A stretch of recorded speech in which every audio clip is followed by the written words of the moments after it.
Amis, c'est l'heure de la jeunesse. Suivons la voie de la sagesse qui nous appelle, qui nous invite à l'union. C'est la voie de la nation. Camerounaises, Camerounais, je suis Jacques Bougagbé, économiste camerounais et candidat à la prochaine élection présidentielle d'octobre 2025 au Cameroun. Dans ce message vidéo, j'aimerais vous parler de mes propositions sur l'éducation nationale et la recherche. La véritable richesse des nations est constituée de leurs ressources humaines. Le pilier d'un développement économique durable d'une société réside dans sa capacité à produire de la richesse, le savoir y compris, et pas seulement à la consommer. C'est vers cet objectif stratégique que le système éducatif camerounais devra se tourner. La politique camerounaise d'éducation et de recherche devra viser à la formation des innovateurs. Ces membres de la société qui ne se contenteront pas de reproduire et de consommer ce qui existe déjà, mais qui seront capables, à partir de rien ou à partir des morceaux de savoir épars, de créer toute chose matérielle ou immatérielle ayant de la valeur dans la société. De la classe de 6e jusqu'à l'université, les programmes scolaires devront inciter les élèves et étudiants à être autonomes et libres dans leur démarche intellectuelle. En plus de l'enseignement habituel des connaissances qui devra se faire avec l'aide de moyens pédagogiques et de communication modernes, une part augmentant avec le niveau d'études devra être consacrée au travail autonome et supervisé des élèves. Dans ce contexte, tous les cours du programme scolaire seront disponibles en ligne, y compris sous forme de vidéos téléchargeables et gratuites. Les élèves ne seront plus obligés d'aller en classe suivre les cours qui sont déjà disponibles en ligne. Ils pourront juste les télécharger et apprendre par eux-mêmes. Ceci leur permettra de dégager du temps pour développer leur créativité sous la supervision d'un enseignant. Par conséquent, une nouvelle discipline, notée comme toutes les autres, études indépendantes et initiation à la recherche, sera introduite dès la classe de 6e.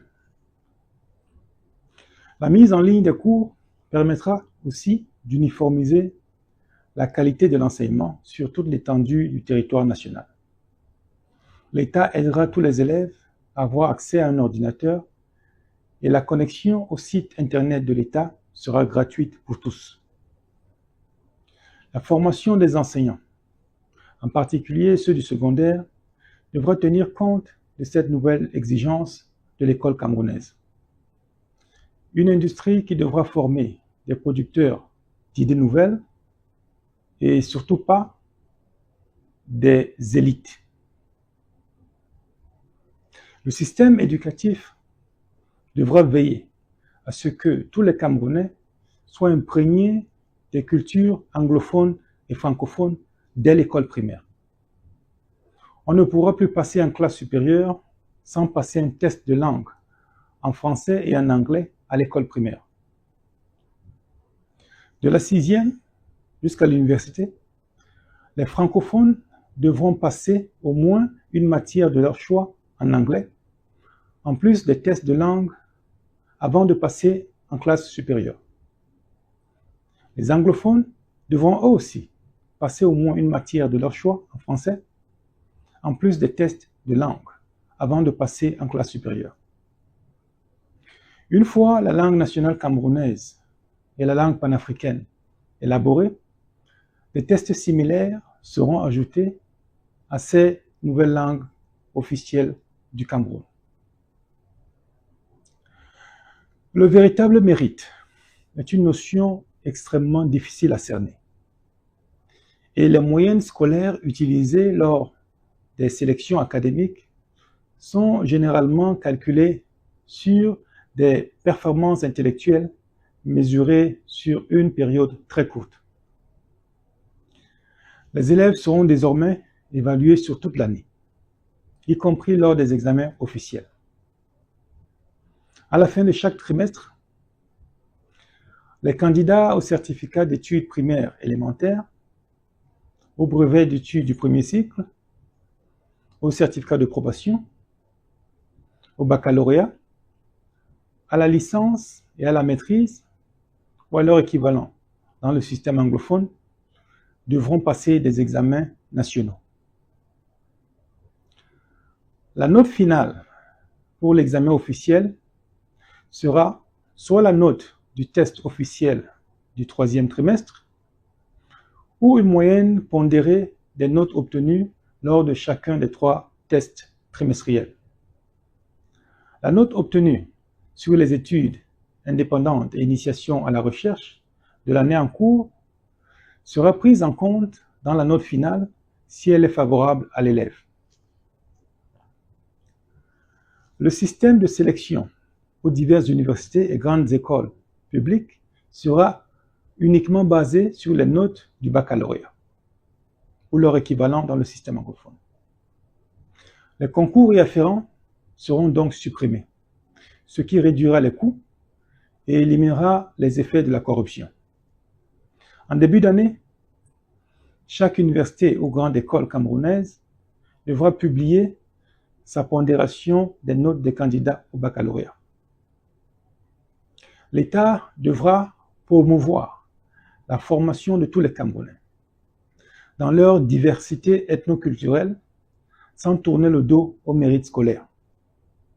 Je proposerai un système de sélection qui concilie ces 2 exigences. Il sera basé sur une classification des candidats selon des catégories bien précises, comprenant entre autres leur langue parentale, leur genre, leur appartenance à une minorité ethnoculturelle. Et une catégorie supplémentaire sera réservée aux citoyens camerounais d'outre-mer, dont je parle dans un autre message vidéo, disponible sur le site mouvementcameroun.net. Je continue mes propositions sur l'éducation nationale et la recherche dans un autre message vidéo. Comme vous le voyez, notre pays peut s'en sortir très rapidement. Ne vous découragez pas. Inscrivez-vous sur les listes électorales et faites tout pour voter en octobre. Rejoignez le Mouvement Cameroun sur son site mouvementcameroun.net et menons le combat pour le changement dans la paix, mais avec détermination. Votre soutien financier reste crucial. Il consiste à faire des dons au Mouvement Cameroun à travers les moyens disponibles sur son site internet. Nous aurons besoin de beaucoup de moyens financiers pour mobiliser le peuple camerounais et surveiller son vote de libération du Cameroun. N'ayez pas peur. Notre seul et véritable parti politique est le Cameroun. N'ayez pas peur. Vive le Cameroun libre. Vive l'Afrique libre. Merci pour votre aimable attention. C'est la voix de la nation.